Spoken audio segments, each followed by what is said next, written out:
Okay, the closest I can get is 3900 picofarad instead of 4000. That sounds pretty close to me. Let's see here.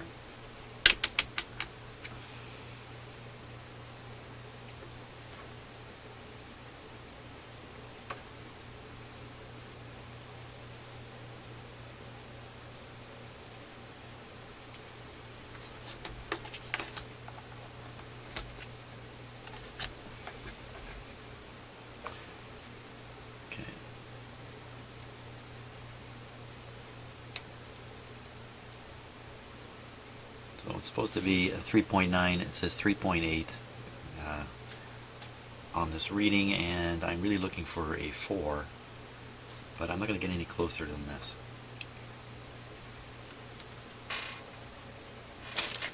Goodness knows this, even when it was manufactured, can't be super accurate. So we'll fit this guy in. Nice long leads on this one.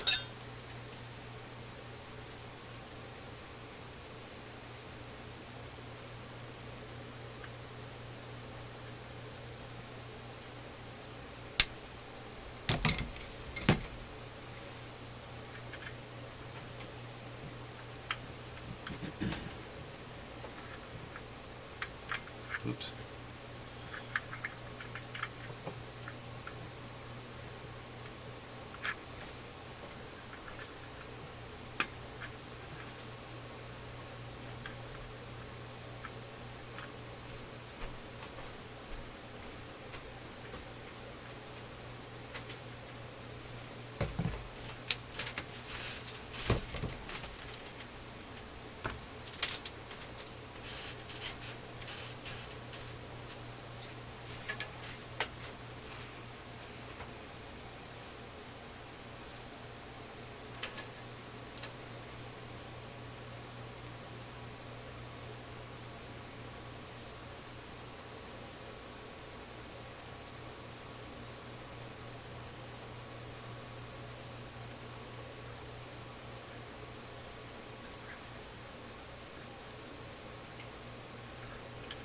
Ah.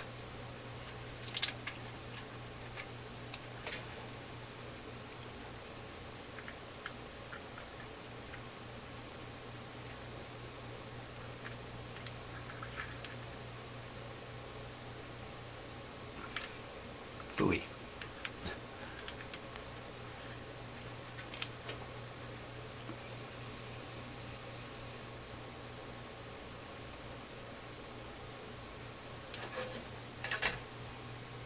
Okay, the other end.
Sometimes even seeing these things with two eyeballs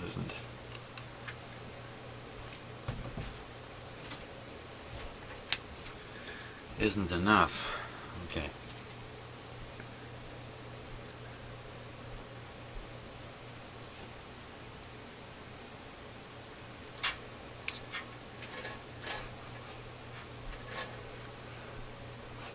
I guess our eyeballs had to evolve up in our heads close to our brains because of the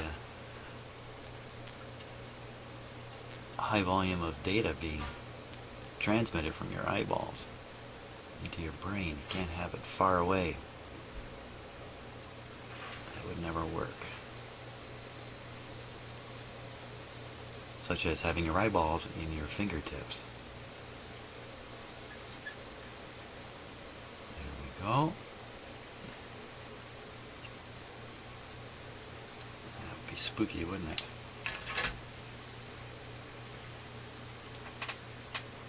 But you know, I'm sure you've had this experience when you have to work on something and you can't see it, so you're reaching in and feeling it with your fingers.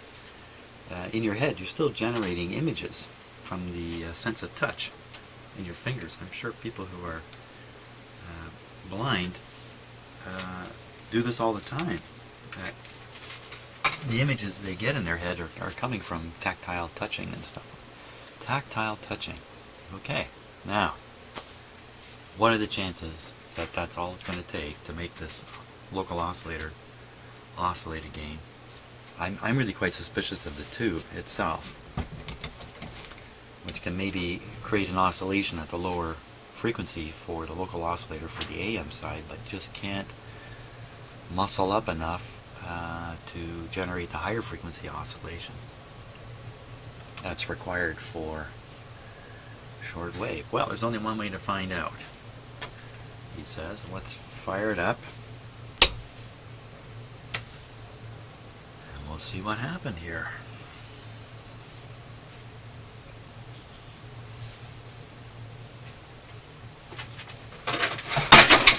Oh, it's always necessary for me to drop this on the floor, it seems, at this point.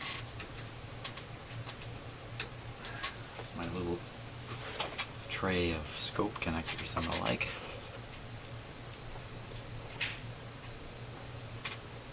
Well, it doesn't sound any different.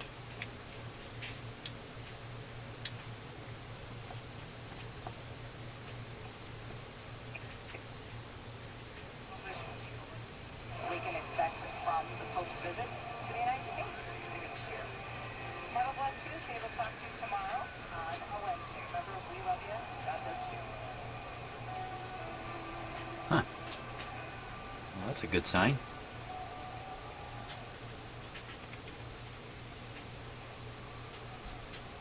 Okay, watching the scope now. Bingo.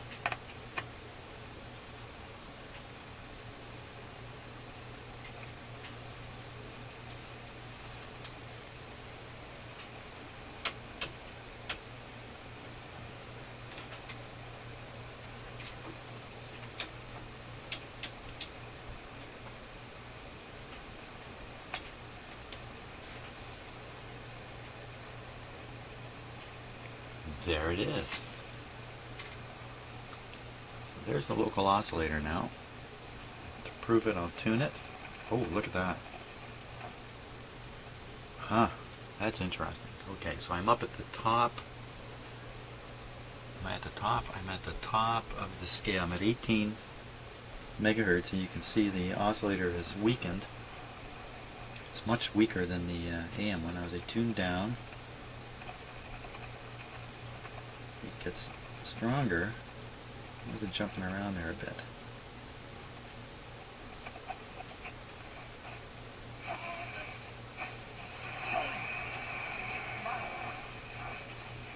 There he is. A dead man still talking. Dead man talking.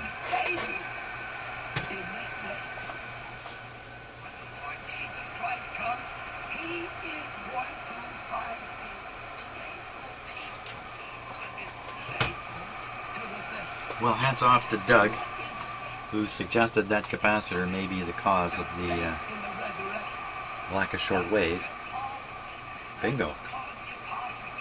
You know, the scope connection itself could be draining this oscillator a little bit, especially at the higher frequency. So in fact, when we see it rolling off up near 18 megacycles at the top, it could be because at that point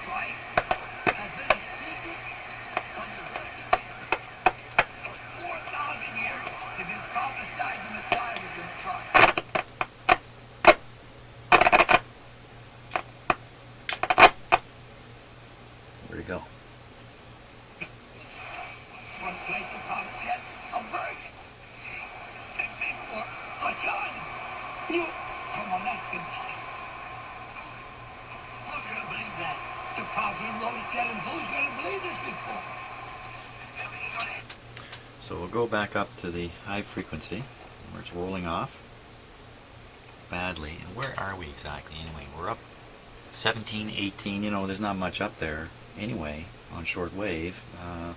Middle of the afternoon, maybe. So what I'm going to do is I'm going to disconnect the scope. We'll see if just what you're hearing right now gets louder. How about it just goes away entirely? How about that? How about that? Come on. Can't I predict anything? There is no best. Wow. In this series, you'll hear retreat talks and original EWTN series featuring priests you know and trust. Stay with us. This is EWTN. I'm sorry about that. Priests you know and WWWM, trust. Birmingham, Alabama, USA. This hour Oh my, the things I could say right now. 15610 kilohertz. Well, that's full volume. So we're not completely out of the woods yet. Well, we got it working. Beautiful. Let's go way down, way down. Going down. You can see the radio coming to life. There's nothing on the scope anymore.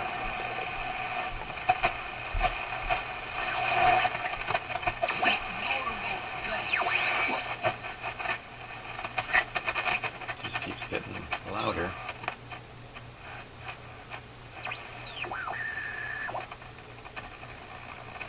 And there's nothing to receive from these lower frequencies at this time of day.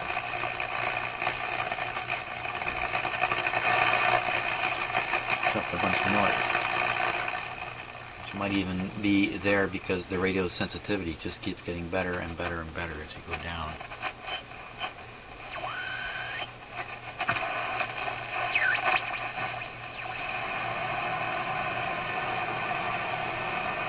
Another even more. Dead man talking.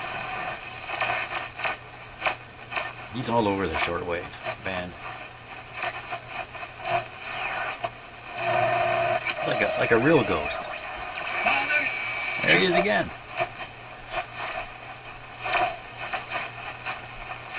Now those transmissions are coming out of the United States, and they're pretty strong here where I'm located. They're probably coming about 1,000 miles away. I think that's where the transmitter is. So you may not get this stuff in Europe at this time of day. I don't know. And it just gets quieter and quieter as we go up in frequency. So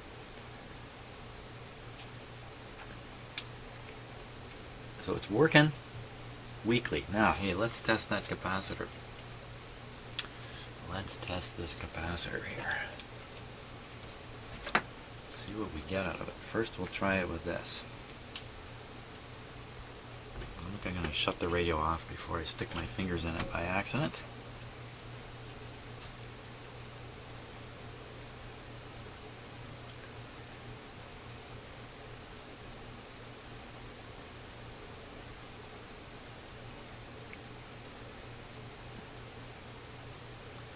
Okay, now what we should be seeing is 4.000 ideally, and instead we're seeing a tiny amount of capacitance here.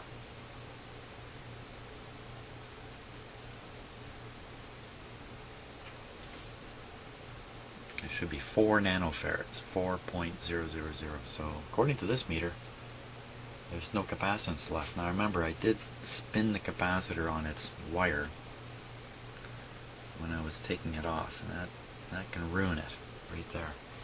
Let's try it on the other tester.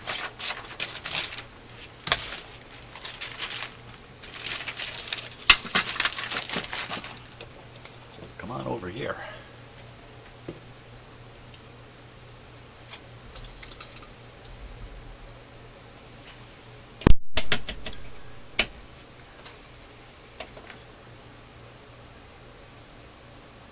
One of the reasons, holy smokes, I just got a shock.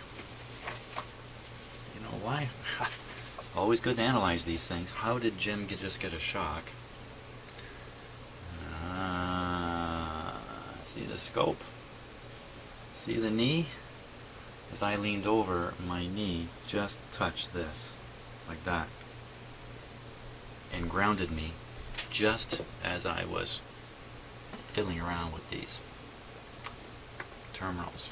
It's a minor shock. It's like a shock through a grounding capacitor, just a little bit of a buzzer. Okay, so you also notice what else is going on here? I've got naked knees. The other one too.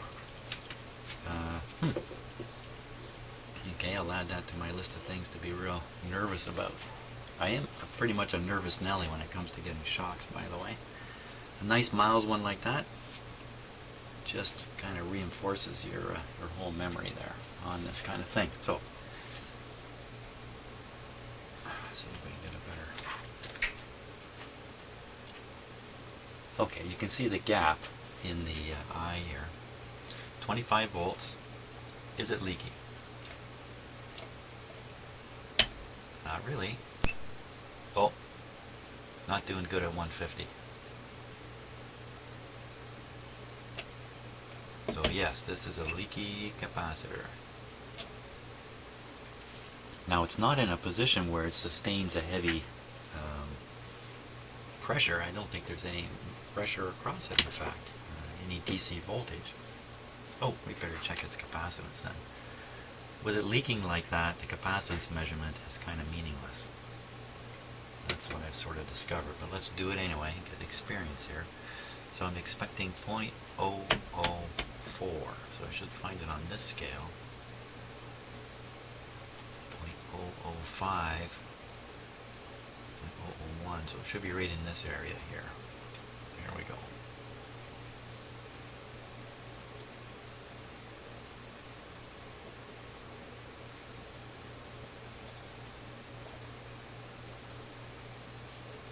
Not showing up at all. Let's go. We're on a more sensitive scale now, because the other capacitance meter suggested it had a very, very small capacitance. There it is, right there. And what does that tell us on the scale there?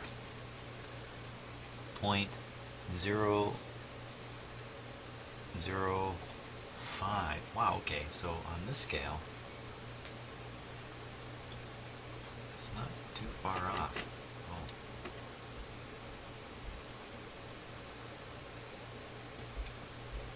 0.005. How come I can't see it on the other scale? 0.005. It's right around here. Well, I think these meters, you got to be on all instruments really. You got to be a little cautious when you're at the extreme. You know, way over here or way over here. You really want the reading to be kind of in the middle area here. So I'm not sure what to make of that. But the leakage side tells the story. That's all we really need to know. It's a leaker.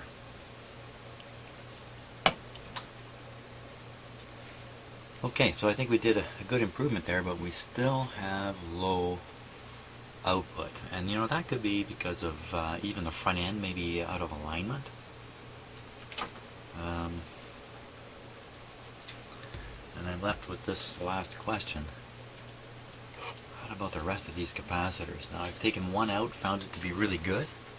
Oddly enough, a capacitor, this one that I replaced here, under a lot of electrical pressure, over 300 volts of pressure. Somehow you'd think if the capacitor is being worked that it would degrade quicker. But in fact, the one that was under the pressure seemed to be very good, and the capacitor not under pressure, the one up here I just replaced, seems to be leaky. So that doesn't add up completely in my mind, but it is what it is. So, one leaky, one not, and the radio still not performing. The radio still not performing, so that tells me I got to do more of some sort. Could be tube testing, might be a good idea now. See if there's a weak tube. It could be the IF tube, the IF amplifier tube could be weak at a high frequency. It may not even be detectable in my tube tester. Really, the best test would be to swap that tube with another one and see if the radio become stronger. But right now I'm on the trail of capacitor, so I think we'll stick with the capacitor show and try and deduce which capacitor might be responsible for low output just on shortwave. Lots of volume on the AM side. Yeah, let me think a little bit about that, and one step at a time, bring this radio back to life.